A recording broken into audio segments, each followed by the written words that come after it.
Speaking of chapped hands, I too am already getting like dried out. It's horrible. Mine are actually because of calluses from golf, actually. But Oh, okay. Yeah, working man hands. yeah, but I do get that in the winter pretty bad. Like once the wind starts blowing, it gets pretty bad. Like I can feel it. My hands are dry on the back of my hands here.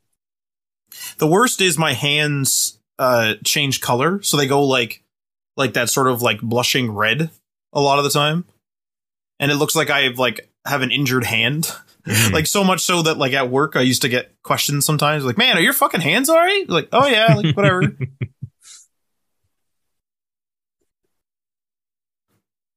Welcome to the Hands and You podcast.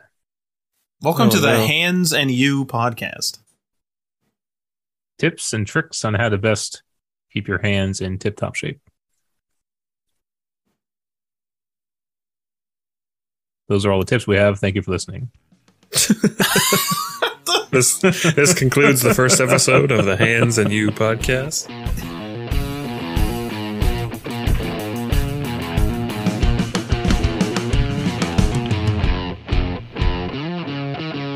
All right. Welcome to Dale and Pat podcast, episode 406. I'm your host, Ryan Johnson. Tim Spence is with us. How you doing, Tim? Yes, sir. Hello. Matt Lawrence, you're also here. I am. How you doing? Doing all right, yeah. Everyone's doing good on this, what is it, September 16th? Yeah. How you guys feel about the Halloween? I like it. I like it a lot. The Halloween? The Halloween. I love Halloween. I feel like I'm in the minority here where I don't like Halloween. What don't you like about Halloween? I don't like the spookiness of it. You're not a fan really of horror to begin with, right? No. And it's not like I'm actually scared of anything. It's just... He's not scared of anything. It's just... I just don't... I don't know. I don't like it. It just... There's something inside me that just feels weird about it. And I can't put my finger on it. Like you find it weird that people enjoy the spooky?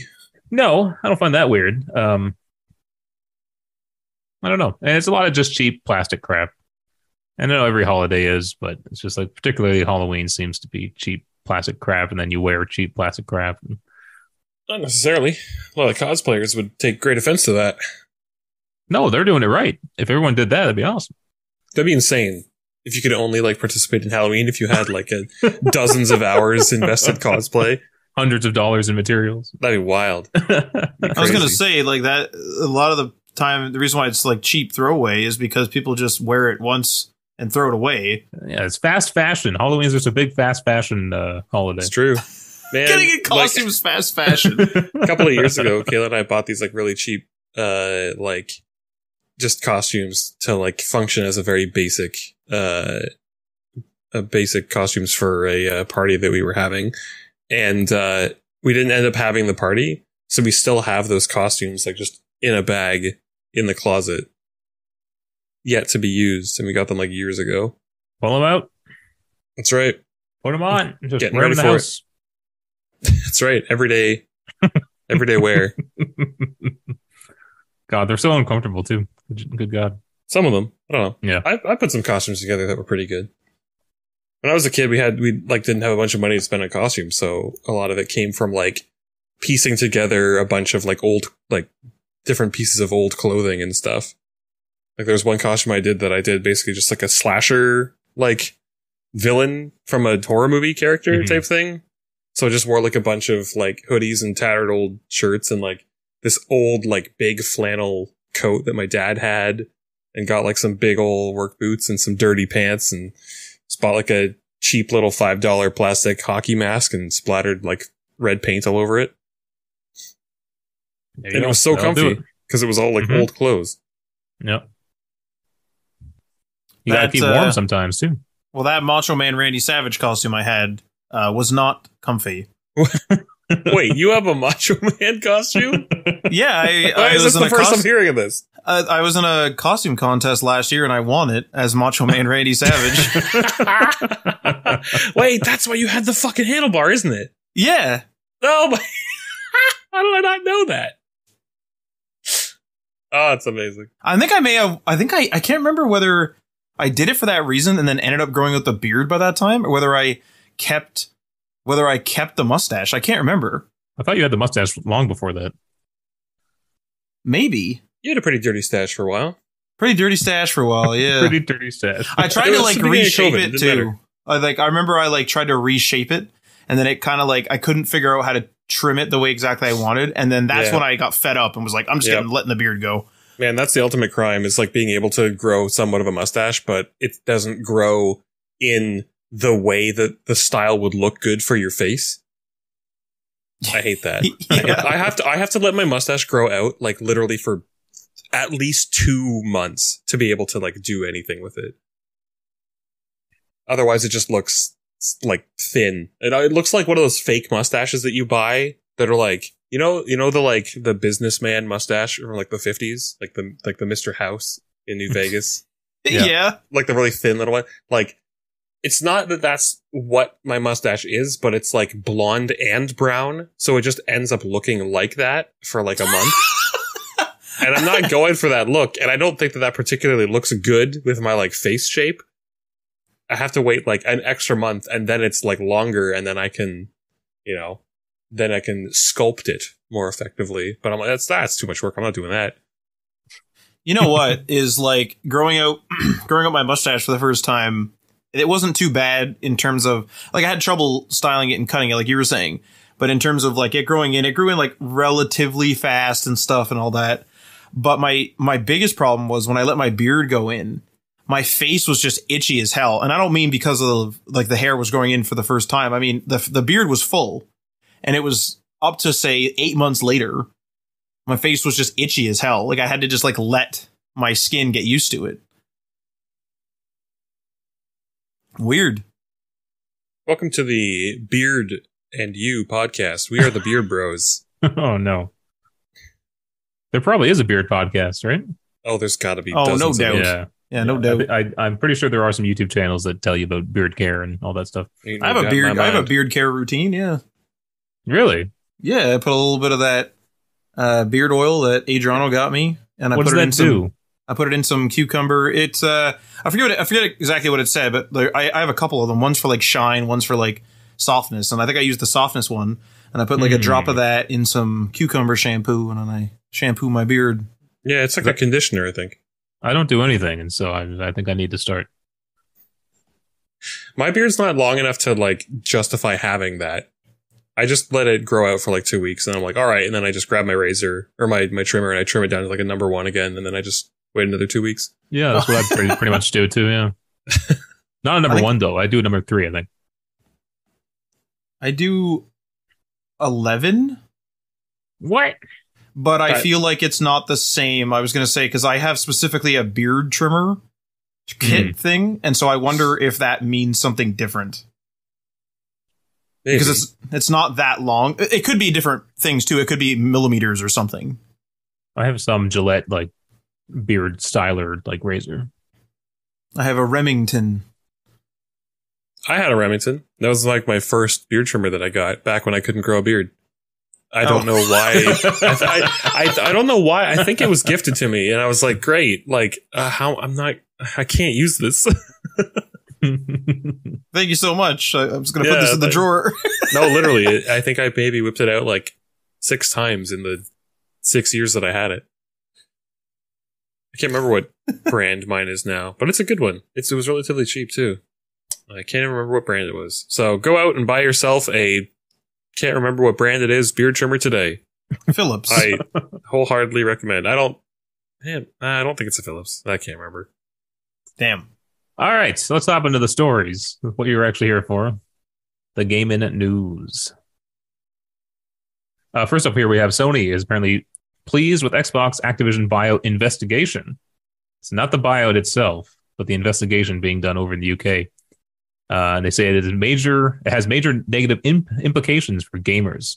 This is from IGN. So the UK's Competition and Markets Authority has recommended beginning a second phase investigation into Microsoft's acquisition of Activision-Blizzard, as it believes it could stifle competition in the video game industry in the region. Sony has responded that it welcomes the announcement of further investigation. Quote, by giving Microsoft control of Activision games like Call of Duty, This deal would have major negative implications for gamers and the future of the gaming industry. We want to guarantee PlayStation gamers continue to have the highest quality gaming experience, and we appreciate the CMA's focus on protecting gamers, end quote. So they told that to GameIndustry.biz. How do you guys feel about this acquisition? Is this negative or positive to the overall gaming industry? Matt, you before the podcast, you brought up Destin Legary. He also tweeted out asking people this question, like, explain to me how this is negative, because in his view, I guess it's not negative with Microsoft buying Activision-Blizzard. So what do you guys think on that deal? The idea, like, there's something in the back of my mind all the time with any acquisition like this, especially these days, that we're starting to conglomerate everything, and I think that ultimately is not a great thing. But when it comes to this particular dispute between Sony and Microsoft, this is just straight nonsense from Sony, in my opinion. They themselves don't, as far as I know, have a shooter, especially not a competitive shooter.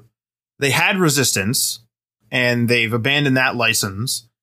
They're relying on Call of Duty, and they have a deal with Activision for some exclusive content and some early access content, like early access to the open beta for Modern Warfare 2, for example. Stuff like that. But they, like, them coming in and like effectively like screaming and yelling, saying, you know, we're trying to protect gamers and all this crap, is just straight nonsense to me. Because they have a bunch of other stuff. They have a Hogwarts Legacy PlayStation exclusive quest. They have, oh yeah, that's right. Like, yeah, there's all kinds of stuff like that, right? There's the like I already said, the open beta weekend. It's first on the PlayStation, and there's a bunch of other examples like this. Like there's a PlayStation 5 console exclusive Final Fantasy game, I believe there is as well. And you don't see them screaming that, oh, we should open these things up. Don't quote me on that Final Fantasy thing, but we don't see them like running out there and being like, oh, we need to protect gamers. We need to protect gamers. Like, they're only caring about their platform, which I understand, but they're coming across, at least to me, in this particular argument as being extremely self-righteous and extremely arrogant. They're coming in and being like, we need Call of Duty. So because we need and want Call of Duty, you don't want Microsoft to buy Activision. But would the same sort of outrage happen if Sony were to try to take something from Microsoft? Sony did buy Bungie, and that is arguably, quote unquote, almost a Microsoft studio, although not literally, obviously. But Bungie obviously made, or it was at some point, or whatever the logistics of that was, but at some point it came up for acquisition and Sony bought them. Bungie, as we know, is like they're the people that made Halo. And Halo was what defined the Xbox for a great number of years, especially the original Xbox, from my memory anyway, and from the little documentary I watched about the Xbox as well. Halo was a huge defining thing in the old Xbox days. And it's a huge controversial thing with Halo Infinite today. You know, enough that people are getting fired up over they want game changes, this and that, although I don't follow that too closely. But we didn't see Microsoft, at least I don't remember any of this, Microsoft jumping in and being like, hey, don't buy Bungie, don't take Destiny away from us. Please don't take Destiny away from us. Like Phil Spencer has offered 3 years on top of the remainder of the deal for Call of Duty. What does Sony want? Does Sony ultimately, like, would Sony stop this complaint if they, meaning Microsoft, were to give them an indefinite, like, lifetime license agreement? It would have to be in writing too. I don't think they would just take their word on it. Well, this is the question, right? What is Sony's endgame here? Do they just want Call of Duty? Do they not care about any of the other things that Activision Blizzard comes with? Because Diablo 3, for example, is on the PlayStation console. Do they not care about that? Do they only care about COD? Because the little bit of, I guess it's irony, although I don't know if that's correct in this, but is that Xbox used to have the exclusive deal with Activision for some Call of Duty content. That deal expired after a number of years, and then a similar deal was signed with Sony, which is still ongoing. And like I said in the previous show, it's like, why would Microsoft commit any years to them? They're giving them 3 plus the deals and years, which is, it could be 10 years. We don't know. Could be 5 years, 10 years, could be whatever. And then once again, is Call of Duty even going to be recognizable at that time? Are they going to do the platform deal where they don't need to have games released every year? And so they won't be, quote unquote, releasing it on PlayStation. They'll just be updating it on PlayStation. Like there's a number of questions, and to ask Microsoft, your competitor, to be like, no, just commit, you know, and they're not asking this, but I would assume this is what they want, is and like you're saying, an in writing lifetime deal. Yeah, it's outrageous. And protecting, and I'm sorry to say this, but the whole, like, we're protecting gamers or like whatever, that's just straight nonsense. Then why isn't The Last of Us on the Xbox? because they own that studio. Oh, so it's almost like they only want the business for them. So they're not protecting gamers; they're protecting their platform. At the same time, though, like, it is good for consumers to have competition. Like, if the major corporations all had the same offerings everywhere on every platform, then there would be little need to compete and have any unique, like, selling propositions, because then it's just like, oh, you go to Xbox, you go to PlayStation, whatever, it doesn't matter. You can just buy whatever you want. And then the sales likely are probably going to equal out a lot across the board. It helps the consumers at the end of the day if the larger providers are competing against one another over different exclusive, you know, whether it's features or titles available or functionality or use case or whatever it is, because then they're driving each other to be better, because then, you know, whoever has the better proposition is the one who's going to get the sales.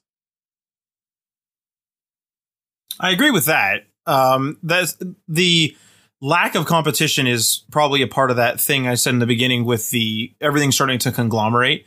And whereas if things were to conglomerate into, say, two titans, meaning Sony and Xbox, they would kind of not really compete anymore. They would just sort of have their own separate audiences, and there would be a little bit of clash in the middle and there generally isn't. So I agree with that for sure. If we start getting even more, like Activision-Blizzard is a big get. Bethesda was a big get. Bungie arguably is a big get.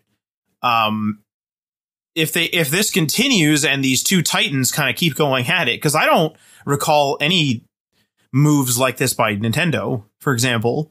So if these two titans keep going at it, they really could just make these two platforms not really competitors anymore, and then they'll probably get stagnant. And that's what I mean. Like, you don't want that stagnation.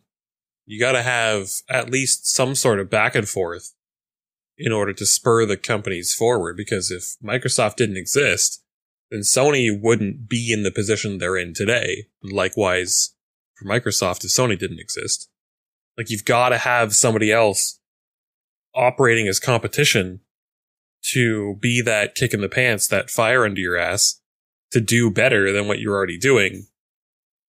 And just seeing, you know, oh, what's their approach to this current market? What's our approach to this current market? How does theirs differ? What are they doing better than us? What are we doing better than them? It's a good point. Like, I would say that I don't think the Activision-Blizzard deal is good or bad for the industry at large. Like, I'm indifferent on whether the deal is good or bad, I would say. I would say that continual deals is bad, because I agree with you that there needs to be this sort of hopefully civil exchange and this competition that drives each console to be better, the pricing to be better, the services to be different, the services to evolve or get created, new services get created, those type of things. I absolutely agree with that. I don't think that Activision Blizzard is as big of a get to, like, stifle that, completely in the industry. But I mean, what's going to be the deal in 10 years? I mean, was it Mojang was acquired in 2014. Then we had Bethesda fairly recently, maybe a year or two. And then now we have Activision-Blizzard, which is pending, which let's say it gets done in 6 months. That's just an assumption. It's like, OK, well, in 10 years, what are we going to see? We saw 2 Titans get taken up in less than 5 years, and Mojang taken, well before that, but still within 10 years for sure. So what are we going to see in 10 years? Because those acquisitions I just said are just Microsoft. They're not Sony, and they're not Nintendo. In terms of what, like independent studios? Yeah, like right now Sony's kind of saying like they're protecting gamers or whatever.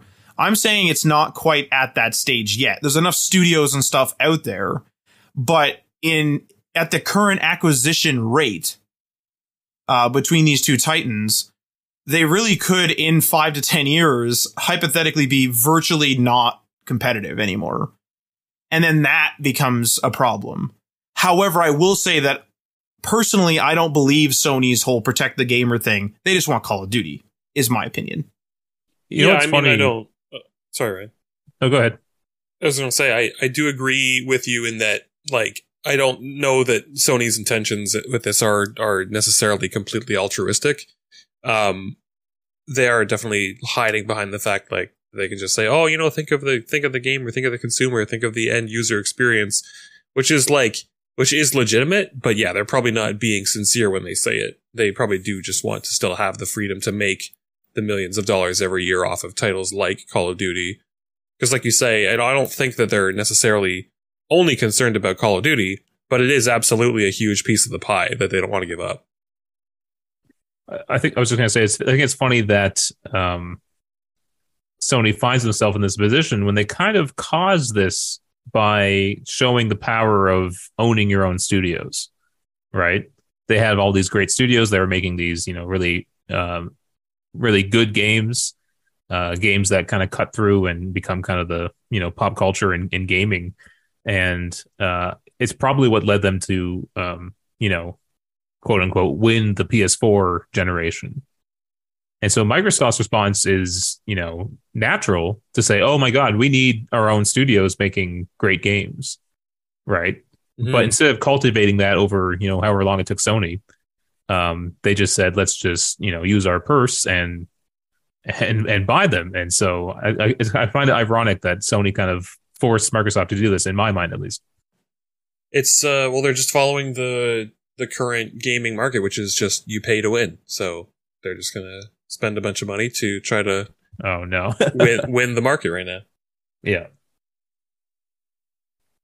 It's a good point to say, though, because that's effectively competition. Microsoft's making moves to buy studios because it obviously takes a lot of effort to get the talent and then put that talent into teams and get the organization going. And then obviously to get that talent to make the games and have these sort of veteran teams make great products. I mean, the Xbox Series and even the Xbox One had arguably like not that great of exclusives and not that many exclusives.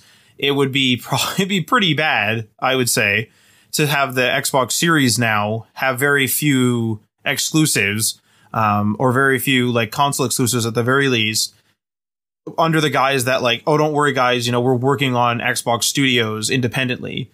Them purchasing other studios really is them competing with Sony's existing PlayStation studios with God of War and a whole bunch of other studios, or a whole bunch of other games and stuff that are made by those studios, like The Last of Us and all that. I wonder how much of it is is Sony just kind of realizing, like, yeah, they had a huge lead in the previous console generation, and now that lead is dwindling because Microsoft is making such big moves that are clearly working out for them. Maybe Sony's feeling the heat a little bit, and now they're starting to think, hey, maybe if we can interrupt some of what Microsoft is doing, we can maintain our lead for longer. I wonder if making Call of Duty free on Game Pass or included with Game Pass if that and alone is enough to kind of steal away a lot of Call of Duty players, right? Because you could spend $90 Canadian every year on Call of Duty, or get Game Pass, which comes with a bunch of other games, and get Call of Duty every year. You know what I mean? If you're the kind of person that wants to play online multiplayer games with friends, Yeah. they're just like, oh, well, everybody will jump on Xbox. Everyone has Game Pass. Everyone has Call of Duty. Everyone can play together. And so amongst all the other games, right? And so they might not actually need to take Call of Duty away from PlayStation. It's just that Game Pass does become the better way for the consumer or the gamer to play Call of Duty. This is why I was mentioning the evolution of Call of Duty potentially, and why after 3 years Call of Duty may change as we know it, because currently today Warzone is free. You don't have to buy the next Call of Duty to play the next Warzone map, the next Warzone update. You know, Warzone 2.0 is coming. Warzone is free to play on all the platforms. And so, like, the thing I'm saying is Warzone being so big, having all those assets, like literally storage size large, having all those assets and stuff, it really could become in a few years that the campaigns and the individual multiplayer experiences, meaning the yearly ones going from, say, Modern Warfare to Vanguard to whatever, jumping around, could just become DLC that is paid DLC into the COD, the COD platform, effectively into Warzone. And then you're not, quote unquote, releasing new games, because you're 100% right. If there's a new Call of Duty every year and it just gets released day one on Game Pass, does it even logistically make sense for them to really make it a separate game? Why not just have it be, you download Call of Duty and then you pick and choose what you want to do, and Warzone's free and these campaigns are paid, and that's how it works. That really could be where they're going in just a few short years, especially with it being an esports title, and with Warzone, at least in my feeds, whenever I see Call of Duty being played, it's always Warzone. I understand a lot of people do play the other multiplayer, but if Warzone is seemingly the more popular option, possibly due to it being free, why would they, or why wouldn't they lower the barrier to entry for the other, say, version of Call of Duty, the yearly release version, where you really could have a cheaper, not $90 little expansion that you add on to your COD app? I don't know. I'm of two minds on that, because obviously Fortnite can survive year after year just doing seasonal updates. But I feel like Call of Duty loves doing a completely new experience every year, right? They seem to be kind of stuck doing that because that's what they've always done. And so I kind of feel like they would continue to do that. I think Warzone's the one where they do the Fortnite model, but you know, the main Call of Duty campaign and multiplayer, I think they want to have those their own big announcement, big launches. Now, Microsoft may change that if they do actually end up owning them, you know. That's what I mean, is like, look what they did to Halo. Halo is arguably one of the biggest, or probably is the biggest, or one of the biggest anyway, series on Xbox in general. As like I said, it was a console defining one in the early days of the Xbox. So, I mean, they redefined Halo effectively with Halo Infinite, which is supposed to be a platform in order for future Halo content to be launched. Now, God knows how long that single platform would last, how many updates it would do before they release a totally new thing, whether they will ever release a totally new thing. All that remains to be seen, especially since Halo Infinite seems to be hitting a bit of a bumpy road. But with that model in play, with something I would assume, value so much, clearly they believed in that model. It's not too crazy to have another one of their games become part of that model. Right. Because you can still have your full experience. And I don't know if you guys played Modern Warfare, the one from a few years ago, but in Modern Warfare, when you boot it up, you had three options. You had your campaign, you had your multiplayer, or maybe it was four options, but you basically boot it up in sort of a launcher, and you had options. You could boot into your campaign, your multiplayer, I think it's called Spec Ops, which is co-op, and that was optionally downloaded. And then you could also get into Warzone, which may have been optionally downloaded. I don't remember the logistics behind that at the time. But like, even that in and of itself, like, that really could be the COD app. You download COD, there's Call of Duty.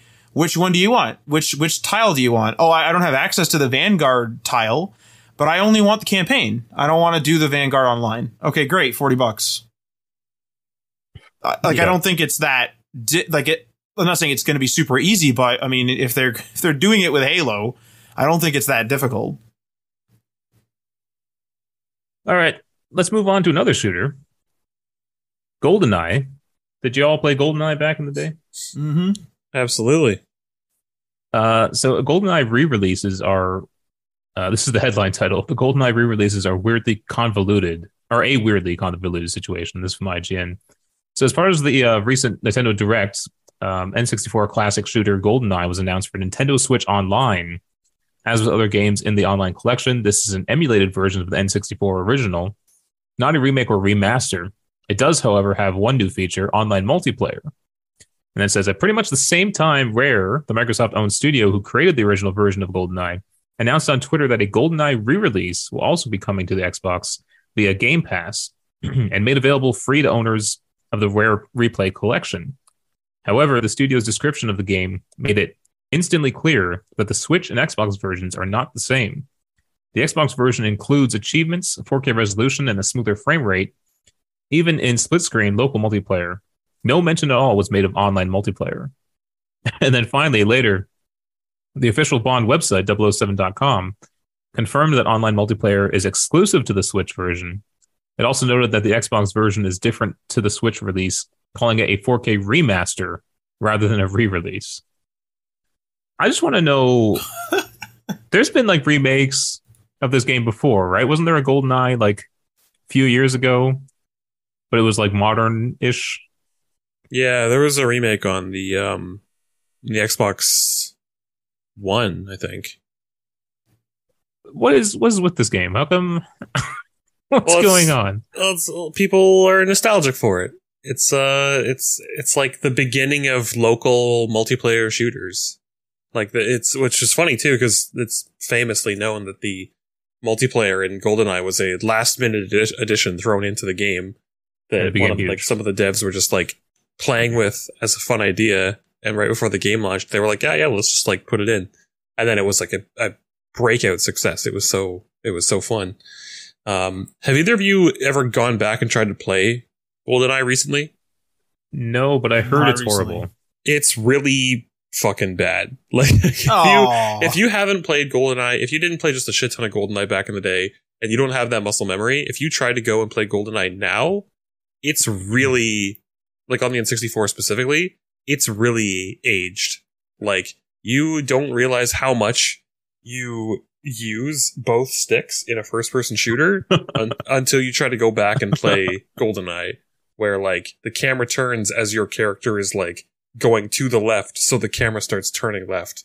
Or you start to turn right, so it goes right. Like, it's almost like having a tank controls game on one control stick. And the only way that you can look up or down is by holding R and then holding the control stick up or down. That's how you aim. In my mind, it played as good as like Halo or Call of Duty. Yep. But I know it's not like that. Well, it's because it's all we knew at the time, right? So we were like, wow, look at this technology, this crazy, these graphics are so good. These people look just like the people from the movies. And they're like literally cylindrical heads with like plastered on textures that look like the actors like stuck their face in a photocopier and then superimposed that onto a 3D model. You know what I have a hard time with is playing an old game like one of the original Call of Duty games, like Call of Duty 1 or 2, where you can't shoot through the walls. It drives me mad. Yeah, it drives me mad. Yeah. And I remember it being introduced in like Call of Duty 4, I think it was. That's right. You could finally shoot through walls. Certain materials, yeah. You couldn't shoot through like concrete, but you could shoot through like metal walls and stuff. Yeah. Or wood, yeah. And so I tried to play the original Call of Duty. This was years ago though. I tried to play it again and I just couldn't do it. It just bothered me. It's such a change up of the like what your play style has evolved to. Yeah. That it's just like, oh, I can't do this like core feature of like how I play the game. Yeah. Yeah. Yeah.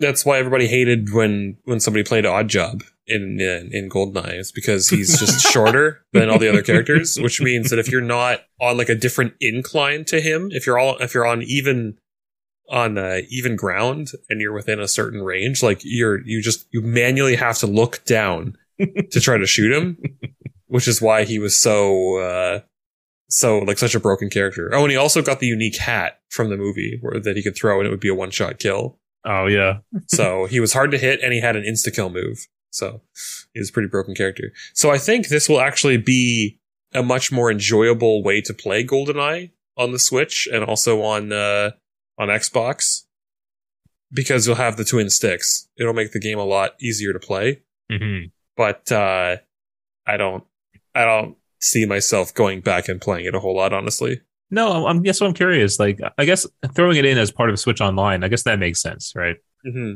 Just there for the people who have, the big Nintendo fans who already have it, yeah. Have it, yeah. But yeah, I have no desire to go back to it. I'm not even sure if I'd be interested in a remake of it, which I think has also been rumored. I think it leaked at some point in the recent past. And so at what point does it just become you're watching the movie? Yeah. Well, it's just another shooter at this point. I think what was special about it was the time it came out. Mm. And it's like trying to recapture that isn't going to happen when we're inundated by shooters nowadays. Yeah, there's a billion shooters out there. Yeah. It's it was unique at the time. It was gimmicky, it was fresh, it was new, it was cosmopolitan, It was a new lifestyle. And now it's just like run of the mill. Yeah. Yeah. And heavens knows what the new kids would think about it. Well, I was going to say it's good for game preservation, which would not be for the modern gamer. That's true. Because there's like that one GoldenEye from years ago, which I believe is on the original Xbox, that is like a reimagining, not really GoldenEye, just sort of with the name. Then there's the actual remake where they put Daniel Craig in, I believe, as Bond. Oh yeah, yeah. Then there's that one, and then of course there's the N64 one, and then the one we're playing, or the one that we're talking about now. But I mean, this is a win, I would say, for sure for the game preservation folk.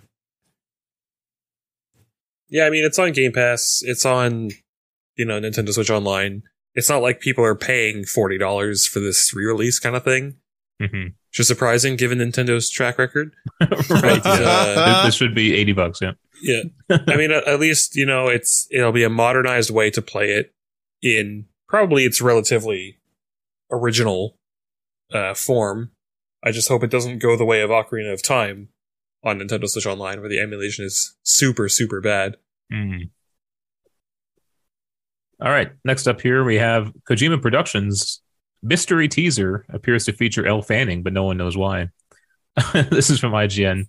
Metal Gear Solid and Death Stranding creator Hideo Kojima is playing mind games once more, this time seeming to tease actress Elle Fanning's appearance in something. The tease is incredibly vague. However, the Kojima Productions website now has a page that hosts a single image of the shadowy figure with the question, "Who am I?" posted on top. The Game Awards host Jeff Keighley tweeted the mysterious image, and Twitter user Jose Melanes appears to have deduced the person behind it is Maleficent actress Elle Fanning. I don't know what else to say about this other than do you have any idea what he could be up to? What is Kojima up to? Yeah. Is this Death Stranding 2? Wasn't that like accidentally or whatever confirmed by Norman Reedus too? He said in an interview that they're making another one, that he was doing the mocap for it already. He did say that, yeah. I mean, it's also safe to assume, though. Is Kojima's studio big enough to do more than one project? Do we know that? I believe it's been reported that they're working on multiple projects, but not necessarily games. Right, because he likes movies and other mediums. I think he wanted to start up like a movie studio or something like that. Some video production studio, yeah. Yeah. So this very well could be part of that. That's true. I mean, I'm down for this. Name actor. I mean, I guess he's not one to shy away from getting big name actors for his games, right. So that doesn't necessarily indicate anything. But What are the what's the track record of the people that he's had working his games that have worked on games before versus it's the first game they've ever worked on? I think a lot of them, it kind of seems like their first time. Not necessarily that he's seeking out actors who haven't done games before, but I think he likes picking from that pool of actors. You know, he's a big Hollywood fan, right? Actors. Yeah, so it lends a certain just inherent cinematic quality to his games by having the actors in them, the characters in them, based off of actors that already sort of have a lot of, you know, like work under their belt by that point. I know it's kind of gotten better over the last like 10 plus years, but I wish there was more of a cultivation of voice actors in games, you know. Yeah, it's funny because I am probably more familiar now with voice actors than I've ever been. And to me, it's just like super common to like recognize voice actors in things. Yeah. And it just seems like super like, oh, that's obviously this person. And then I say that and people look at me like I'm a fucking weirdo, like that I would know this random voice actor in this game. And it's like, well, they've done a lot of games, but how do you not recognize it? And it's like, it took me a while to realize that knowing voice actors is actually pretty niche. Whereas knowing like Hollywood actors is really common. It's like, oh, well, you know Brad Pitt because you know his face. I know Matt Mercer because I know his voice. Like it to me, it's not that like different, but I think you're right. The world is not quite yet at the point where it's like normal to know who a lot of voice actors are. And on the flip side, I also sort of like overestimate how much these people like are worth. Where you get these like insane performances in games like God of War or The Last of Us or whatever from these people who sometimes they're traditionally trained actors, sometimes not. Sometimes they're just people that are very experienced voice actors. And I'm like, man, this person has to be worth like multiple millions. Like they're so prestigious, they're so successful, they do so well, they're so well known. And then you look up like a voice actor's net worth and it's like maybe a couple $1 million. And then on the flip side, you get like Tom Cruise, who's like multiple hundreds of millions. And it's like, there's a disconnect there in my mind, but it's like people don't know voice actors. It's funny to me. I wish a lot of like popular either YouTube channels or, you know, gaming podcasts or whatever would kind of get the voice actors on as guests. And they do for the big games, you know, like you mentioned, God of War and Last of Us and stuff. But I just wish that was more of a part of the promotion of the game. Yeah. To send out, you know, the cast to different outlets and stuff. And what I'm really surprised by is even, you know, gaming's so popular now that it's like it makes more money than Hollywood.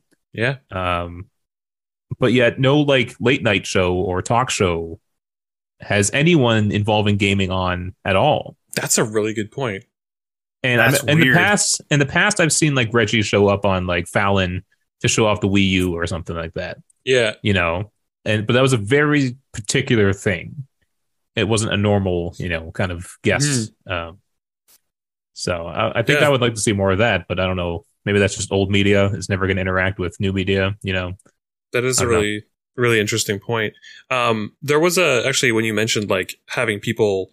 As part of promoting the game, getting like YouTube channels of people like getting the voice actors and stuff to come on and sort of like channeling that star power to help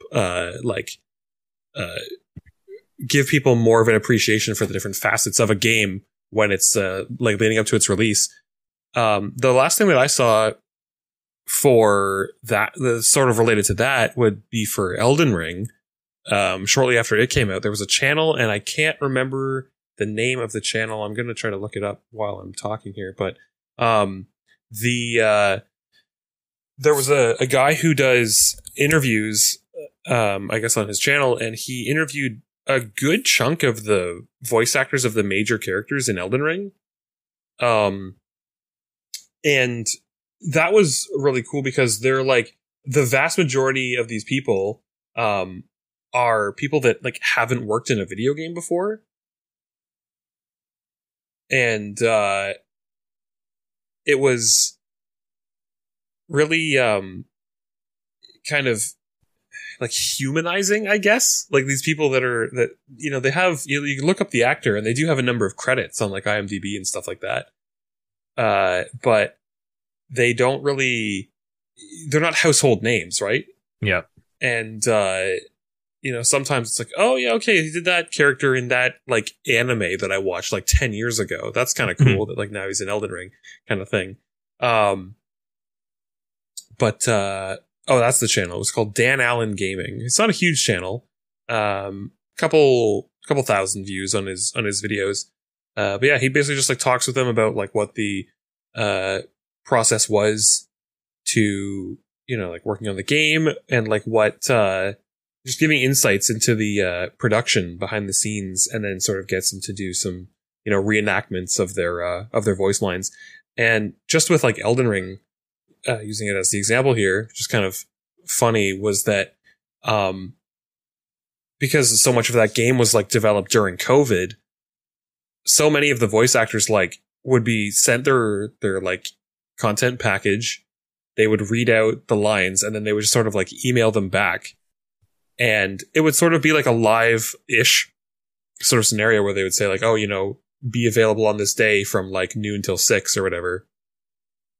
And they would like, they wouldn't be in like a call necessarily, but they would just be like, okay, like, go into your software and record this with this sort of delivery, or like, this is your character, this is your direction, this is your blah, blah, blah, right? So it's like pseudo being in the recording studio, but very like disjointed and separate. And like none of the characters ever, like none of the NPCs in those games really interact with one another. Like there's no conversations that happen between major characters. It's only ever characters like monologuing to the player character who doesn't talk. So all of those performances were like recorded completely isolated from anyone else. And it's funny because these people who like, they haven't really, most of them haven't even played Elden Ring. They're just like, yeah, people reached out to me. They gave me this, like these lines to read. I read them. I delivered them back. They were like, great. Thanks for, your contribution. And then like, they were like, yeah, I guess like 8 months or 10 months later, the game came out and I guess people liked it. But, yeah, it's just such a weird, like, it's a funny way to develop a game from the voice actor perspective. It's not that that's uncommon, but the line delivery in From Software games is incredible. I know it sounds simple and kind of like monotone, and it's always that same style, isn't it? It just creates a vibe that I love, though. It just fits so well with their style of games. There's very rarely a happy ending for any character in a FromSoft game. Like the NPCs almost always die. So it's the fact that everything has this like somber overtone constantly. Yeah, is very, very FromSoft. Yeah. All right. We're going to move on to the something Summit. Oh, come on, man. It's not that hard. It's just Ryugo Gotoku. Yeah. Bunch of Yakuza news, right? Yes, sir. And it's no longer called Yakuza. Yeah, they're ditching the moniker. It's going to be called Like a Dragon from now on. Which I heard is the actual name in Japan. That's what Ryugo Gotoku means in Japanese. It means like a dragon. Oh, okay. They have a whole summit just for these games? I mean, they did a little like dev sort of like announcement showcase, I guess. Yeah. And to be fair, they did have a lot to announce. So what's funny about this though is like the next entry in the Yakuza game, at least for the West, is now called Dragon 8. Do I have that correct? Or sorry, Like a Dragon 8. Like a Dragon 8. Yeah. 8. And so that's funny that it's still numbered. Yep. It's not Yakuza 8. It's Like a Dragon 8. This is always the way with JRPGs. It was the same with Final Fantasy, where like Final Fantasy 1 in the West is actually Final Fantasy 3 in Japan or something like that. Like it's always disjointed. But that's what a lot of people are saying online is that, the game that came out a couple of years ago, Yakuza 7 in Japan, or Yakuza Like a Dragon in the West, was the turn-based RPG featuring a new cast of characters, a new story. So people are going from that, and then the next one in the main series like line is Like a Dragon 8. So people are like, wait, the last one I played was Like a Dragon, and now there's Like a Dragon 8? How do I play 2 to 7?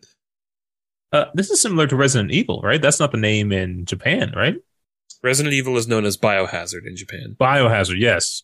And yet we have Resident Evil 7 Biohazard. Yes. And Resident Evil Village, but it's not 8, but there's an 8 in the logo. Yeah. Okay, what is going on?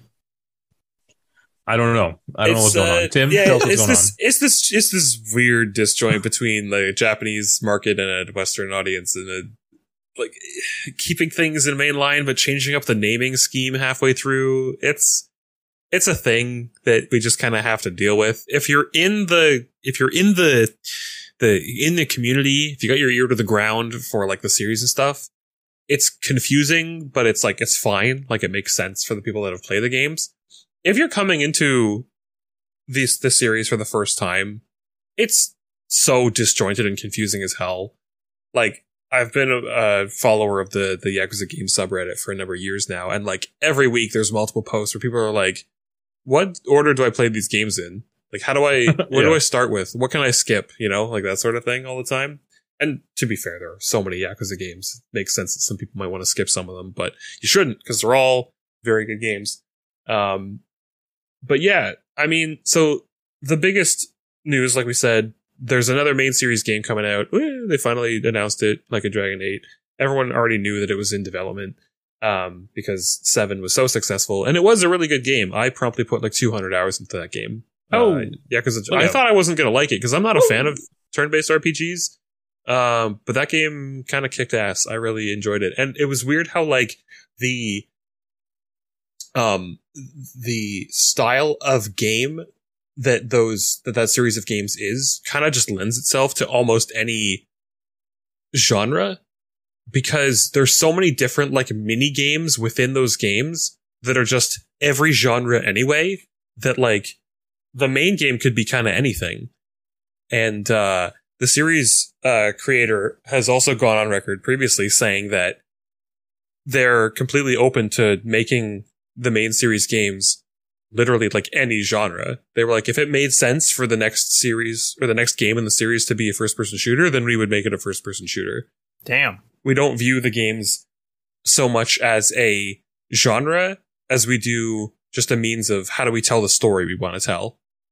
And that's kind of an interesting philosophy, I think, when it comes to game design, is not feeling locked into any one particular genre or style of game. But yeah, so like I said, they announced that the 8th main series title is in development. It's not coming until 2024. They didn't show anything off about it, aside from the fact that the two kind of main characters from the main series games and then Yakuza Like a Dragon are apparently going to feature in it. One of them's got a new look that people are kind of confused by. But that's okay, because they also announced that there's going to be a spin-off title called Like a Dragon Gaiden, The Man Who Erased His Name, is the full title of the game. Which follows it's a spin-off title featuring the main character of the first 7 Yakuza games, from 0 up to 6, Kiryu Kazuma, who there's sort of an event that happens at the end of 6, and then there are, I mean, obviously later appearances in the future games, and that game is sort of a spin-off going into the events of what happened between those titles, because I guess there's a couple of years that have passed, and I guess they decided that they needed to explore what that character was doing during that time. So that's a whole other thing. It's probably going to be similar to the old style games. They didn't show off any gameplay. They showed off a bit of an announcement trailer. Yeah, there's just more Kiryu content. On top of that, they also announced that so the studio Ryugo Kotaku has been well known for listening to fan feedback and including things in games that were previously asked for, because every time like a game comes out, they always send out a like a user feedback survey at the same time that fans can opt into and can give feedback on sort of what they liked, what they didn't like about a game, if they're familiar with the series, what sort of things in other games they'd like to see, what sort of games they never got to enjoy that they'd like to see come back, that sort of thing. So I remember back when the first couple of Yakuza games were getting remastered, were getting remade under the Kiwami moniker. So they remade Yakuza 1 and called it Yakuza Kiwami, and then they remade Yakuza 2 and called it Yakuza 2 Kiwami. Or Yakuza Kiwami 2, actually. Yeah. And they were just remade in their modern engine and added more features and functionality, better graphics, etc. They basically like modernized these older games. And I remember doing the survey feedback at that time, and they had a section in the survey that was saying like, did you ever get to play these like older games in the series? Because they had spin-off titles that sort of featured the same characters but had either completely different storylines or different gameplay and things like that. The most notable one probably being Yakuza Dead Souls, which is a shooter zombie story game that was on the PS3, and it wasn't great. I really enjoyed it though, but it was pretty like bad. It was okay for what it was. Like if it was the only Yakuza thing you'd ever played, you'd be like, this game's kind of campy and a little bit rough around the edges, but it's playable. It's silly, and I can't really keep up with what is going on with the characters, but it's certainly an experience. But there were other spin-off titles that they had that were Japan exclusives called Yakuza Kenshin and Yakuza Ishin. And they were sort of period pieces about ancient Japan, featuring like the samurai and the turn of the century and stuff like that. And they did really well in Japan, but they never came to the West.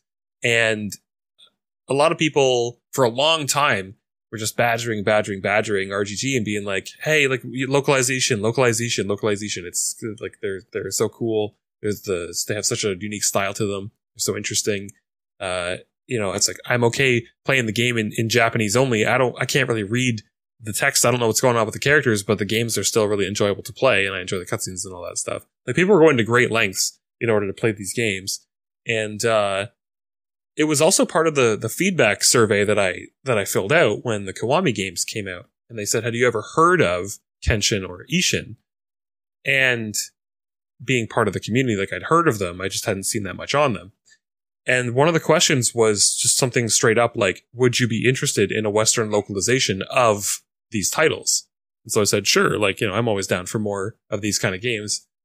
And to apparently absolutely everybody's surprise, not only have they localized Ishin, but it's also a complete remaster in the same way that they did for the Kiwami games in the modern engine. And they're bringing it to the West, and it's going to be called Like a Dragon Ishin, which is just friggin' awesome. Like, it was the ultimate like pie in the sky, hope against all hope that they would bring these games to the West, and they're actually doing it.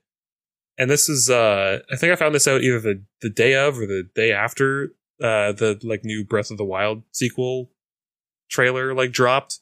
So I've just been like riding the high of game announcements for the last couple of days. Like, it's been a good time to be into these games, to be a Nintendo fan, be an RGG fan.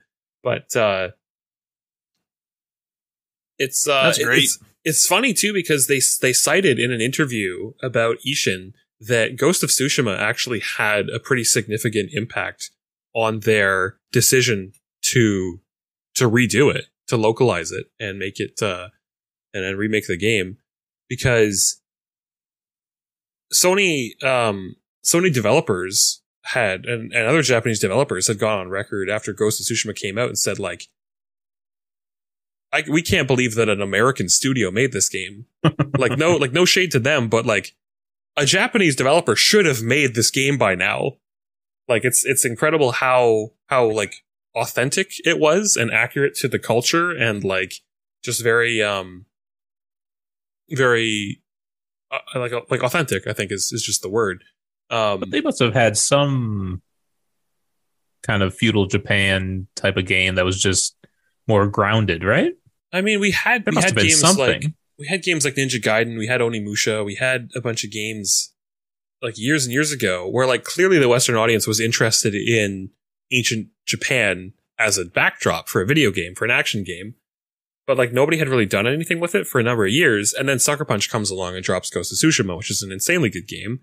And they kind of saw how successful it was. And they were like, you know what? I think the West is really interested in an authentic, like culturally accurate, representative backdrop for an action game, like way more than we would have thought. You know what I think the thing might be is like, I don't mean this is an insult either, but a lot of like Japanese games are a bit over the top, right? Which a lot of people love, obviously. But Western games, we have our crazy games, but we also have grounded games, right? That are just based in real life settings or real life stories or history or something like that. And that's kind of what Ghost of Tsushima was. And I just wonder if maybe they never really thought to make a more standard, game like that. More grounded experience. Yeah. Rooted in reality. Yeah. I kind of view it like, because it's funny and it's referenced actually in the Yakuza games a lot, how certain Western cultures are really like idolized in Japan. Mm-hmm. Like in the 80s in Japan, the whole like greaser aesthetic from the States was like super popular in Japan as like a cultural identity that somebody could have. And, like the big hair, the metal, the rock and roll, the Western, or like the country music kind of thing. These are all culturally rooted in like Americana, but become very popularized in like niche groups in Japan. So it makes me wonder, like, the Western audience loves, these like feudal Japan video games. How, like, would the equivalent be like Red Dead in Japan? Like, would Japanese gamers look at Red Dead and go, oh, it's this older story that's rooted in like that country's culture that's like super easy to romanticize, and you can just like tell whatever wacky story with it that you want because everybody just looks at it and goes like, oh, that was cool, kind of thing. Yeah, that's a good question. Do they have the same love for Red Dead as we do here in the West? That's a very good question. Probably not, but I'm sure there are those niche groups that are just like obsessed with it, that find it just like the coolest thing. And I mean, I'm not American. I don't have any particular like cultural ties to any like Wild West or sort of culture, but I absolutely love the rootin' tootin' cowboy shooting, the whole thing. Like I love Western movies. Canada's got its cowboys. I love the games. It's just something. It's a backdrop that I really enjoy. Like I feel like a little kid, playing those games, and just being like, I'm running around, I'm just shooting out my 6-shooter and weehaw, get on the horse and rob a bank. It's just fun. It's just pure fun. But yeah, so they kind of dropped a whole bunch of stuff all at once. Like a lot of people were like, they had made announcements earlier in the week that they were going to have this summit and that they were going to have some announcements. People are saying, oh yeah, they're going to show off 8, maybe they're going to show some other wacky project they're working on that isn't Yakuza related or something. But people had no idea how many things were going to be announced, and that those things were going to be things that the fans had been asking for years and years and years, which is really crazy. So I'm just really glad, because I've been a RGG fan for a number of years now, and I've been really happy to see that like the games have really done well in the West, and that the series, for as wacky and goofy as it is, it's really getting the respect that I would have thought it already would have garnered, and the attention that I thought that it's deserved for a while. Similarly with like Monster Hunter, like it was another thing that was fairly niche in the West when I got into it, and now it's just like super, super popular. I really love this connection between the West and Japan with video games, because it's just another one of those things that you don't see all that often. Like Hollywood, they when they do the Oscars or whatever, they have one category for foreign films and stuff. And that Korean film that won, what was that called? Parasite. It won the Oscar. I think it won the Oscar, right? Yep.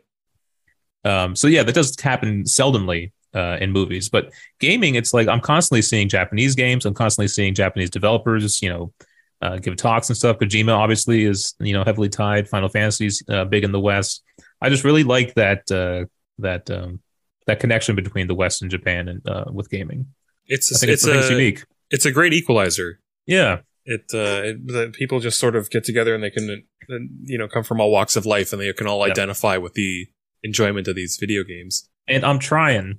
I try Japanese games all the time. I am trying to play them more. So you went through Final Fantasy. You went through a couple of them, didn't you? I've played 15. I've played 7 Remake, and I tried online 14, Final Fantasy 14. Played a bit of, but quite a bit of that, not too much, but yeah. And I've also tried like Genshin Impact. I think that's Chinese though, right? But I'm trying more, other games. It's funny because like I was a big Nintendo fan as a kid, so the idea of like Japanese made games is just something that I've been so familiar with for the majority of my life. Mm-hmm.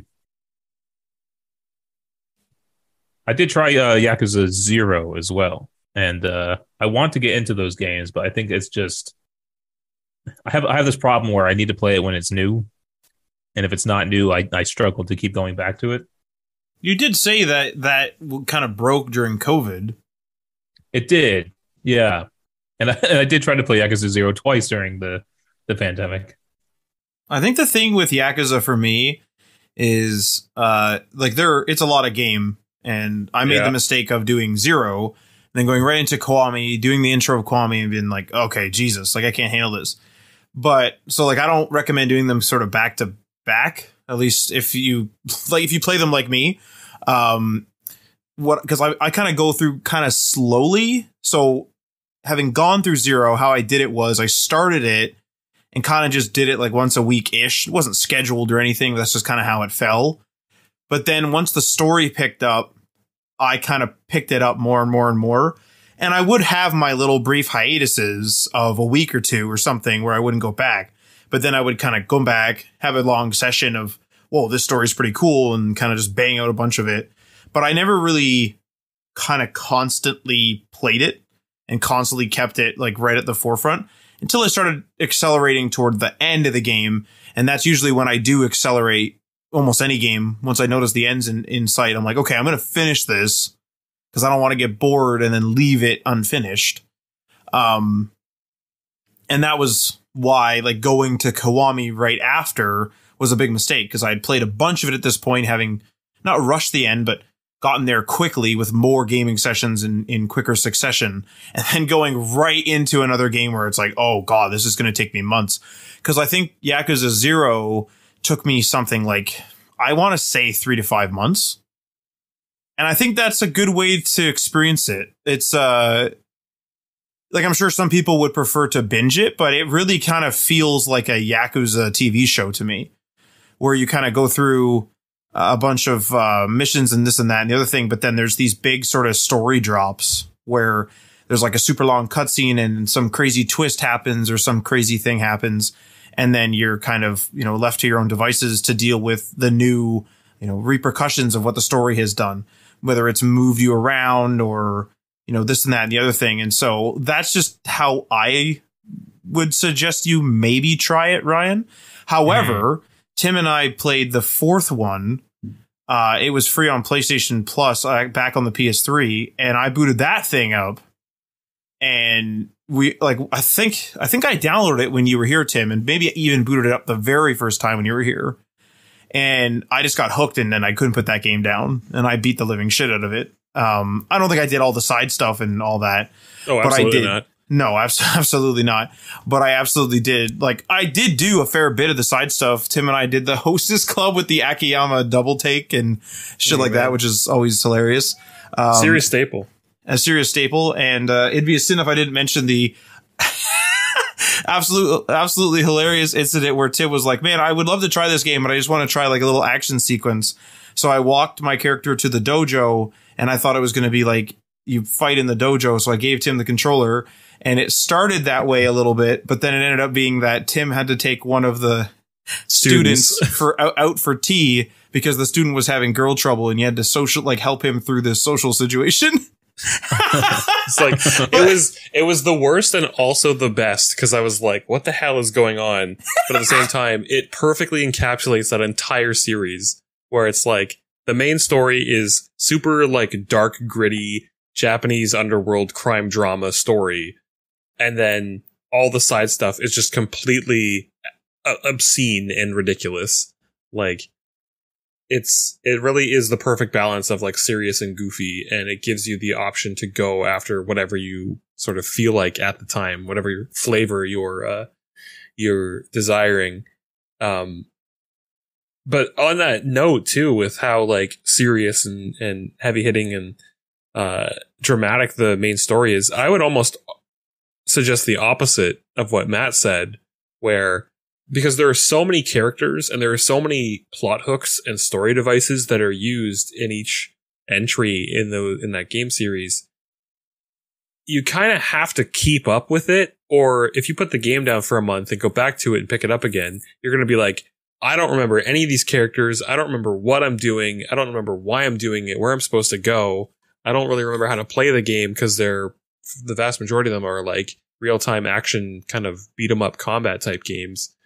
I don't remember any of the combos. I don't know where I'm supposed to go, etc. So for me, I have to binge them. I have to start that game and I have to play it like a little bit every day, or, maybe take a couple of days off at a time, but no more than a couple of days because there's so many players on the field in every story that I'm bad at paying attention to names in things anyway, let alone when I'm trying to play a video game. So, I have to sort of soldier through them. Not that it's a slog or anything, because like I said, they offer you a little bit of whatever you could want at the time. If you feel like just going off and playing some little go-kart racing and then customizing your little go-kart to the absolute minutest of details, like tire rotation speed and balance of the actual go-kart on the track. Like, it's like, that's the other thing with that game, is that all the mini games go so much harder than they had to, with so much more detail. And a lot of the time there's like side stories that are tied to these mini games. So you have to play these mini games over and over and over and over to work through the side stories with these other characters who may or may not even be connected to the main story, because you might actually get some sort of like combat unlock skill that was locked behind this whole sub story that you had to do the whole thing for, and you had to play 20 hours of go-karting to do it. But it's absolutely worth it because all the characters in those games are written so well. But the last announcement at the summit was that another game, which was, I think, more so kind of developed with a Western audience in mind, is the game that takes place in the Yakuza universe, but is not a Yakuza game, and that is Judgment and its subsequent sequel, Lost Judgment, which is where you play as a detective who is trying to solve crimes. And sometimes those crimes are stories that involve certain underworld characters. But it's completely separate from the Yakuza games.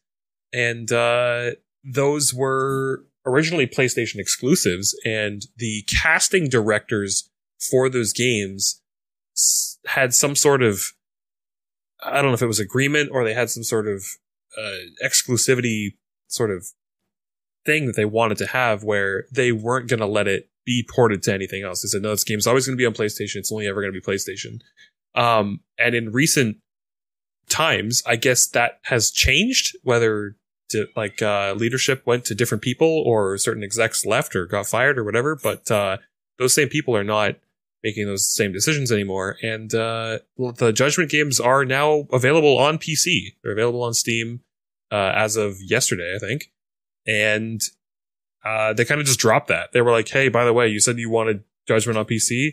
Here you go. Here's Judgment on PC. That on top of all the other announcements. So Yakuza fans were eating good with that showcase. That's freaking awesome, actually. Like, that's when you were texting me, I was like, holy crap, like, what is all this coming from? And then, like, you had mentioned it was coming from like one event, and I was like, holy fuck, like, what the hell happened?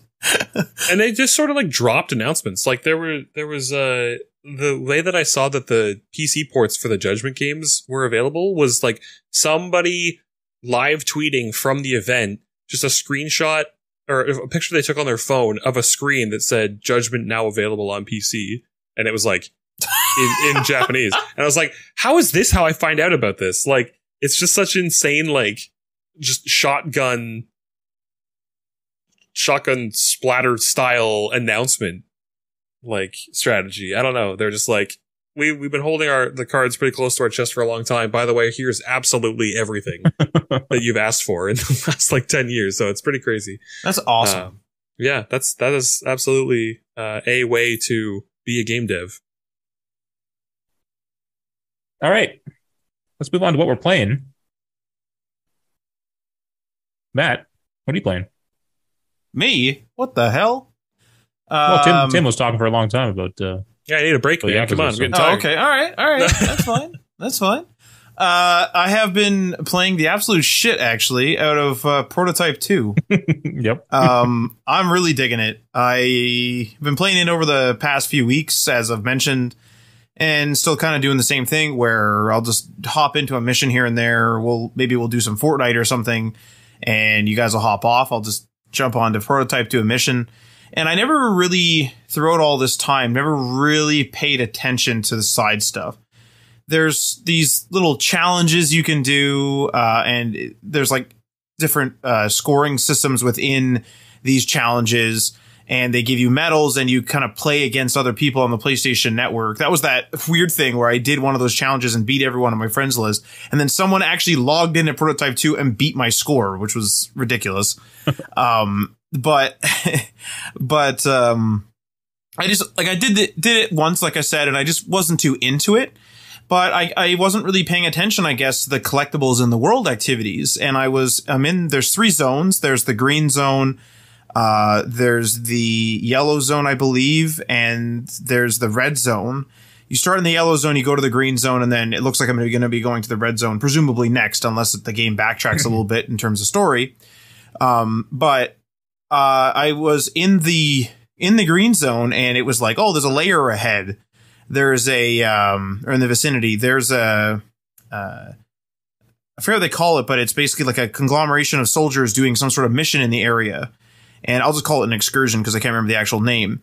And I was like, oh, that's kind of interesting. Like, I'll go check these out. And they ended up being these little activities where the layers take you underground. They make you do something, fight a boss or do whatever.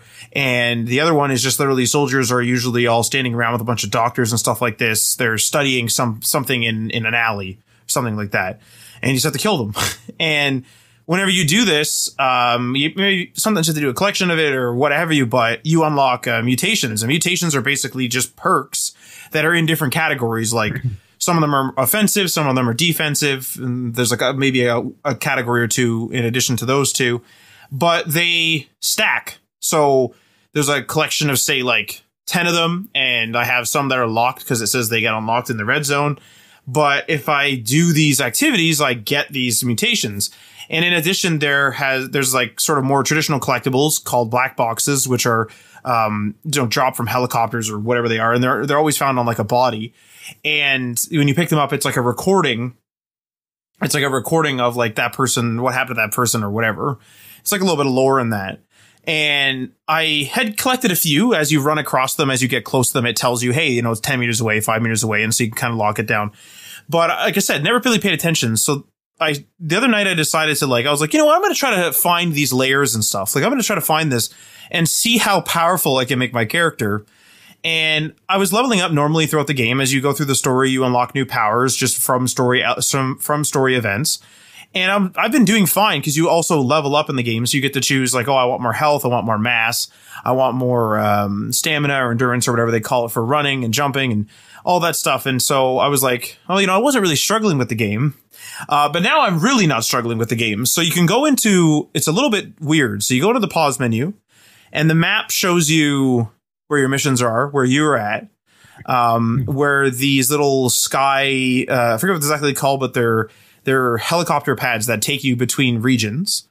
And they show you that. But if you go over to another tab called, I think it's just collectibles, it will it will show you where the collectibles are. You'll hover over a region and it'll show you where the ones that you got were pinpointed. And then there's like a little pulse as to where they are. So you like select with a filter and you say like, oh, I'm looking for black boxes. You hover over a little area and it'll be like, let's say you have 3 left. There'll be 3 pings on the map and you have to kind of go to that area and narrow it down yourself by running around or whatever. And I did that for everything that I have available to me at this time. And holy fuck, does that game not give a crap about you becoming overpowered? I'm killing things in like one hit. There's like buffs that I'm getting that's just like become 30% more powerful, become 45% more powerful, and they just stack. 25% more health, 50% more health. My favorite was I'm now immune to guns. I get shot with small arms. It does nothing.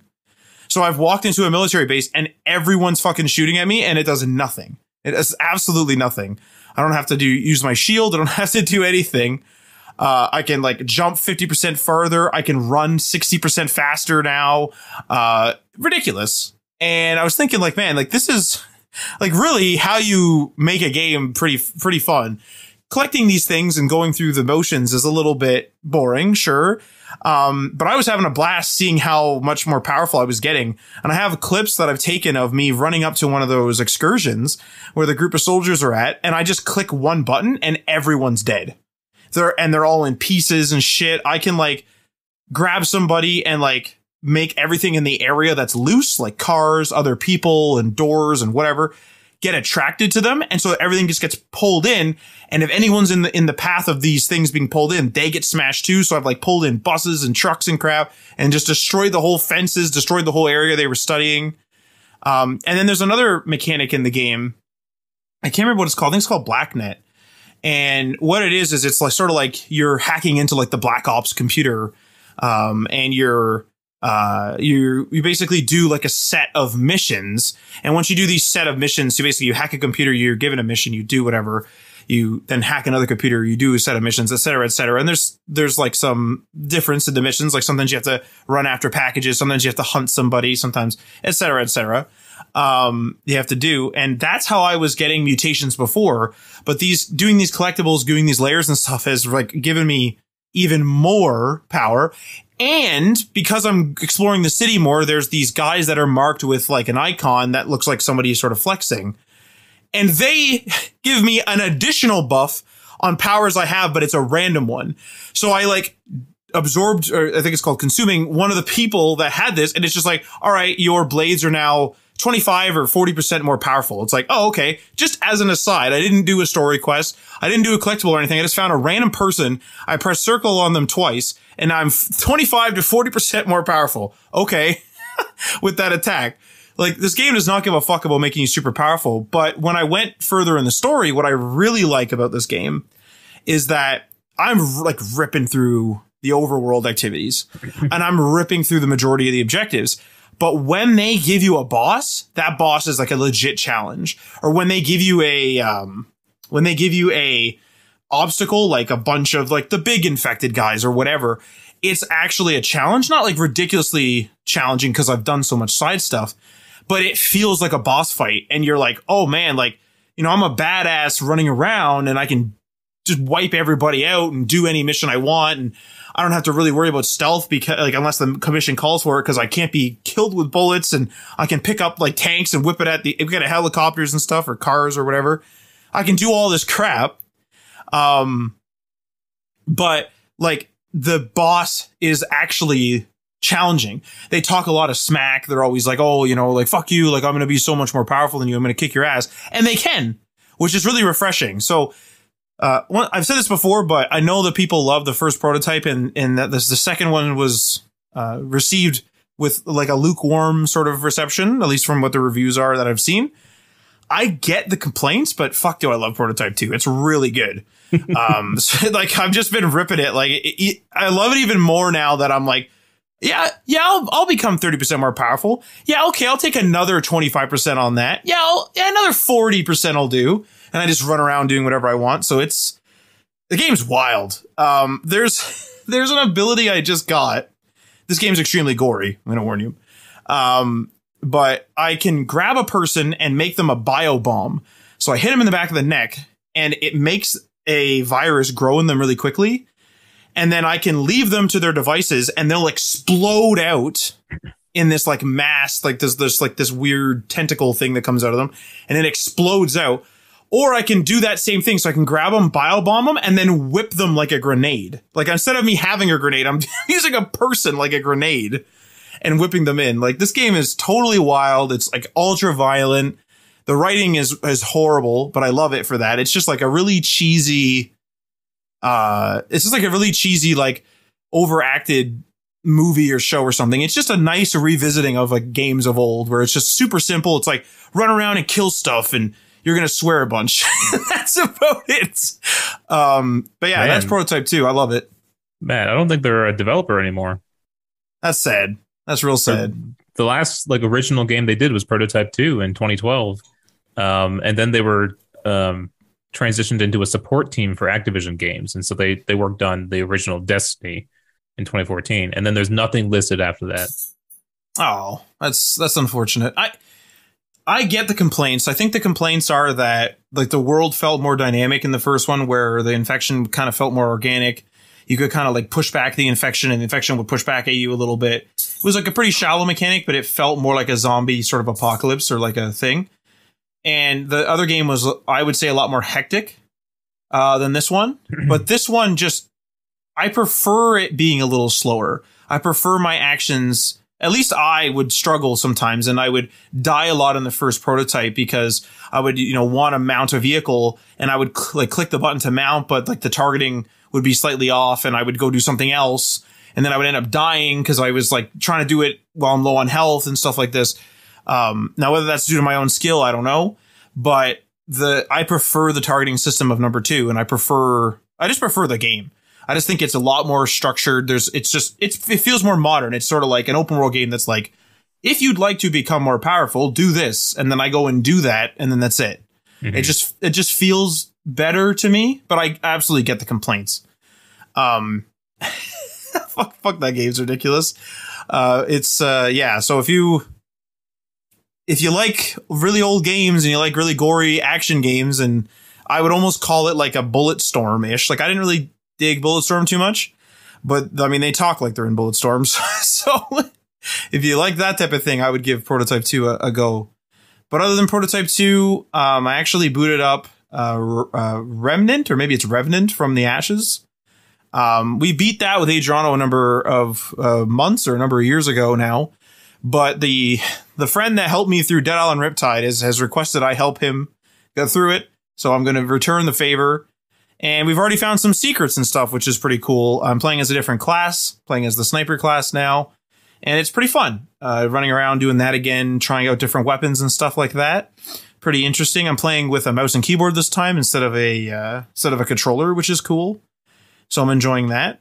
And other than that, just sort of doing the Fortnite and a little bit of Apex. But that's been my week. Cool. What about you, Tim? Yeah, I finished off playing Fallout New Vegas this week on stream. I always forget how the end of that story kind of all of a sudden like catches up to you. I was just going around doing a bunch of side stuff, and then I did like 2 of the story missions, and it's like, oh, by the way, this is the end of the game. And I was like, oh, damn, I forgot how quickly that sneaks up on you. But I finished that off. I did it completely like modless as well. And normally when I go back to play New Vegas, I use at least a couple of like quality of life mods. But I wanted to see how good the game was and how playable it was in 2022 with just the official just the official release and patches, and see how broken it was. And to its credit, it was actually like very stable. I didn't have I think the game only ever crashed on me like 3 times. And it was always like, very, very minor. Only ever when I was like trying to go through a doorway to like a big area.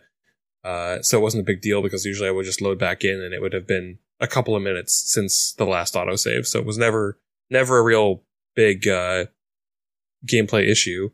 But yeah, I discovered some things in that game that I hadn't found before. So that was pretty cool. Especially with like how many times I've played through that game. That's why I always like the the Bethesda RPGs is you can always go back and find something new every playthrough. And that was a lot of fun. I been doing a lot of Fall Guys as well, just sort of with friends or casually just to kill some time. But aside from that, I also booted up my PS5 today for the first time in a couple of weeks because the gameplay demo for Wo Long came out on PS5 today, which is an action RPG that's kind of similar. It does a lot of things similarly to like the FromSoft games, but it's I don't know if it's a Chinese dev, but it's Chinese sort of folklore inspired. So I played a couple of hours of that today, and I know it's a gameplay demo and it's not going to be the most polished thing, but it definitely feels like a much jankier, much more like unforgiving FromSoft game. Like, it seems like it's trying to do a whole lot of things at the same time, and by virtue of that, not focusing in enough on like the core gameplay elements. And it also has it's not a very, it's closer to Bloodborne than it is to like a Dark Souls, because there were no shields that I found. It's all very action oriented and very like dodging and attacking style of gameplay. And there is a functionality where you can dodge, but if you dodge with like really tight timing when you're about to be hit, then it also functions as like a parry. And then when you do that, if you parry like a regular attack, then the creature gets sort of its stance kind of broken, and then you can counterattack and get an opportunity to get some hits in. And if they do like an unblockable attack, then if you manage to parry that attack, it leaves them wide open to like a critical hit. And those generally just end up doing a lot of damage, or will like outright kill some weaker enemies. But what I find is that the enemies don't often use those moves, so you don't often get an opportunity to like do that parry, work on like practice that timing, and then get rewarded for it by getting these big openings where you can get a good critical hit in. The timing is also like insanely tight. I've only ever been able to pull it off like a handful of times. And like, some of that also comes down to the fact that like I don't get a lot of opportunity to practice that timing, but there have been times where I like swear that I did it and it just didn't work. And another feature of it is that it still has like, a la the FromSoft games, it has like a replenishing healing item that you can use that refreshes every time you set it a bonfire or a flag in this game's case. I found that I had to like mash the button to use it for it to actually use the healing item. And it might just be that I've been spoiled by like Elden Ring, where if you're like in an animation and then you hit the button to use your Estus Flask or your Crimson Flask or whatever, you can like queue it up. Like, those games have input buffering, so that like as soon as you can use the heal, you'll use the heal. And in this game, like, if you're in an animation and you go to use an item, it doesn't use it unless that animation is over. Like, you have to be idling to use an item, which, I mean, is something that maybe they did it intentionally. Maybe it's something that they're planning to like get player feedback on, and maybe they'll patch it out. But there were times when I was like in a fight and I'm like reeling from getting hit by an enemy or whatever, and then I like try to dodge away so I can heal, and I hit the button, it doesn't work. I hit the button, it doesn't work. I run away a little further, I try to hit the button again, it doesn't work. I hit the button, it doesn't work. Hit it 3 times, okay, now I can heal. And it got me killed like a number of times when I'm just trying to like heal when I have an opening, but then it didn't work. So now I'm wasting time trying to use the item, and now that opening is gone, and now I'm using the item, and now I'm locked into the animation of using that healing item. Now that's given the enemy a chance to run up and hit me again, and they finish me off. So there's just little things like that where it's a little bit janky. It's not super polished. Overall serviceable, but at the end of the day, pretty frustrating to play. And like, I made some decent progress in the demo. I didn't get all the way to the end of it in the amount of time that I had to play it, but I think I've gotten my fix from playing the demo. It's definitely not like a day one buy for me. Unless it gets a lot of like really favorable reviews when it actually does come out, and a lot of the things that I sort of some of the complaints that I have are addressed. It would be the kind of thing where, if it's on like 80% off on Steam sale, then maybe I'll pick it up. But it's overall, I would say it's probably a no for me. Dang it. Yeah, it's a shame. I thought that the trailer looked okay, for the game. I'd seen a couple of things on it. I liked that it was a little FromSofty. I liked that it was a little it's sort of going after a different kind of folklore that we don't see a lot of. I feel like the Chinese folklore is often overshadowed by Japanese, especially in the Western market. But at the same time, it also is very like, you watch the gameplay and it doesn't look as satisfying to watch as, say, like somebody playing a FromSoft game really well. Like you can almost you feel the weight behind hits in a FromSoft game. And it just feels like you're hacking away haphazardly at enemies in Wolong. And they don't really recoil from it at all unless you manage to pull off one of those really tight timing parries. Just not as satisfying to play. Do you think that that's going to be like betaed out? Like this is a gameplay demo, it's not necessarily a beta, or do you get the impression that this is just how it's going to be? I feel like it is pretty well what they intend for the final product to be. Yeah, it's not like an early beta or anything. Like it's a gameplay demo, which in the year 2022, I don't even know if people really know the difference between the two anymore. But yeah, I'm sure that there will be differences that they will patch out based on player feedback from the demo. But we'll it just feels like they're trying to achieve the same greatness that FromSoft has achieved with their self-made genre that is now known as the Souls-like genre.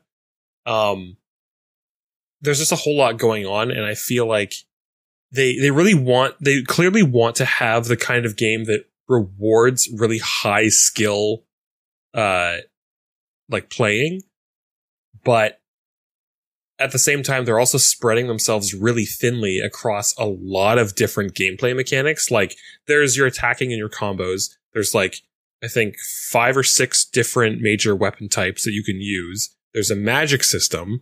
There's ranged weapons as well, like bows and crossbows and things. There are unique weapon skills to every weapon type, and within each weapon type, there are a number of different skills that each weapon type can use.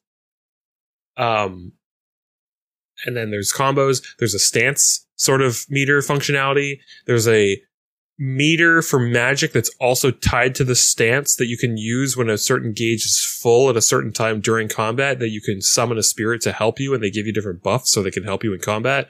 There's so much going on, and it's an extremely convoluted game, and I played the tutorial, and I still don't really know how the combat works in the game, which is just the sort of thing that'll come with time. But it's when I was playing the beginning of the demo, I found it really, really punishing. I was dying over and over and over again to the most basic enemies because they don't really ease you into it. It's absolutely like a trial by fire.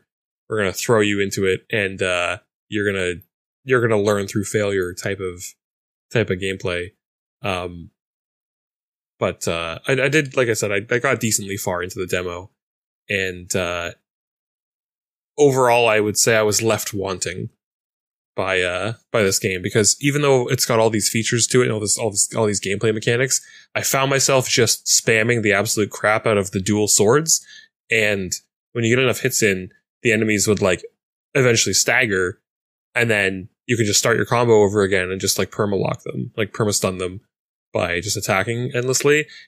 And that was way more effective than me trying to take my time, learn the enemy moves, counter appropriately, try to work on my parrying and stuff. That always got me killed. So I was like, fuck it, I'm just going to go fully aggressive, just keep it I'm just going to keep button mashing, I'm going to keep spamming, attacking. And that worked 9 out of 10 times.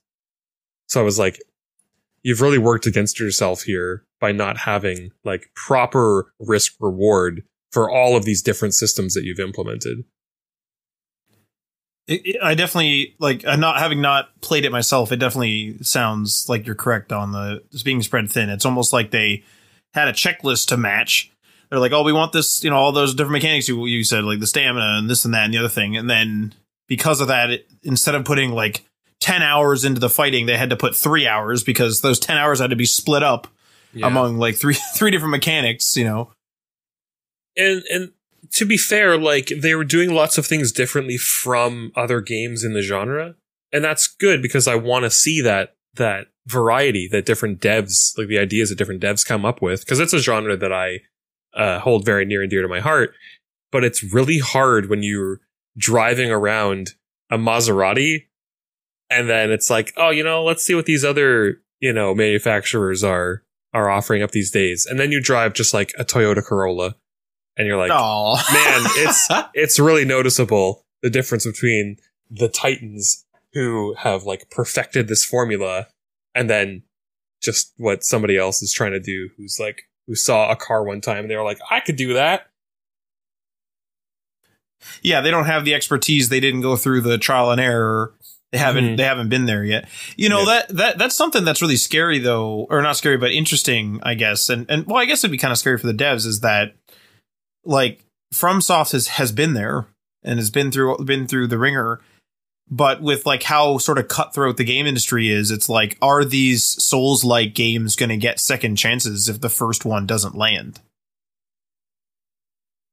I mean, there was that game, The Lords of the Fallen, that was pretty critically anybody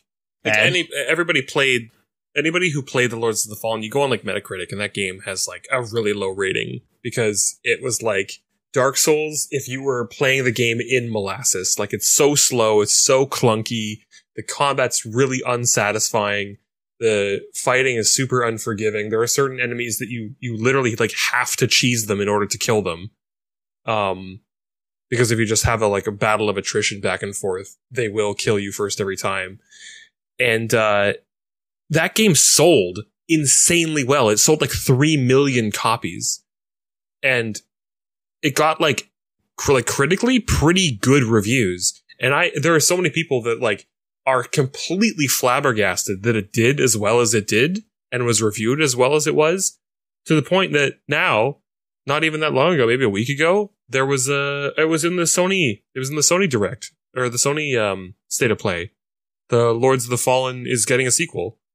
Oh, wow. And I mean, the dev studio said that there was a second one in the works like years and years and years ago, but this is the first time we've actually seen something from it. And it was there were no gameplay. It was a cinematic trailer, like announcement trailer. But it looks like completely different from the first one. So I'm hoping to see some gameplay for it. Maybe it'll be a little bit better because again, I love the genre. I want to see more games, mix up the formula.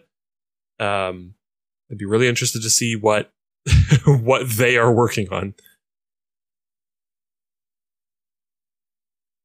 A little bit of effectively a little bit of trial and error, and like you're going to see huge jumps in like innovation once you. Well, I mean, with all the number of years that it's taken since Lords of the Fallen, they could have. First of all, they've done their own game. They've learned a bunch, and then they've gotten their feedback, and they've learned a bunch there. And then now they could literally study Elden Ring. Yeah.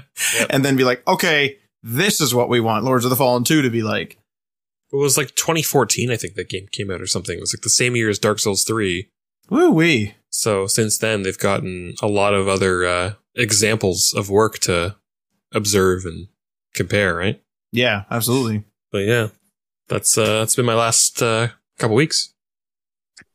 I have to use the washroom really badly, and so I played Last of Us Part 1 and A Plague Tale: Innocence. I tried to get through that one, nice. And then they took it off Game Pass. I downloaded it onto my PS5, and I'll have to play the whole like half the game again. But oh my god, I want to get through it before the sequel. And other than that, Fortnite, and we're good. All right, someone think of a really long topic that Ryan has to be here for. I'm just gonna leave. I'll just I was going to ask you, Ryan. I've been interested in Plague Tale Innocence. Like, what would you say is your full in-depth review of it? Yeah. Oh no, it's good. All right, thank you. Tim, where can the good folks find you? Yeah, you can typically find me puttering away at whatever bullshit I'm spewing at twitch.tv/the sidetrack, where I've like I said, we finished up some Fallout New Vegas, and I'm trying to get into something new next week. So got some new things lined up that I want to dive into. I'm trying to decide whether I want to go back and do another playthrough of Sleeping Dogs for the first time in like years and years, because that's a really good game. Or if I want to start up Spec Ops: The Line, which I bought a long time ago, and apparently it's also a really good game. So something new or something that I know is really good, but I guess we'll have to see. All right. And you can find us Wednesdays at twitch.tv/DayOnePatchMedia, 8:30 p.m. Easternish. And I don't know what we'll be playing. Could be something Halloween-y. Could be Back 4 Blood. The new expansion came out. Could be returning to viewer favorite game. I can't remember the name of. State of Decay. State of Decay 2, yeah.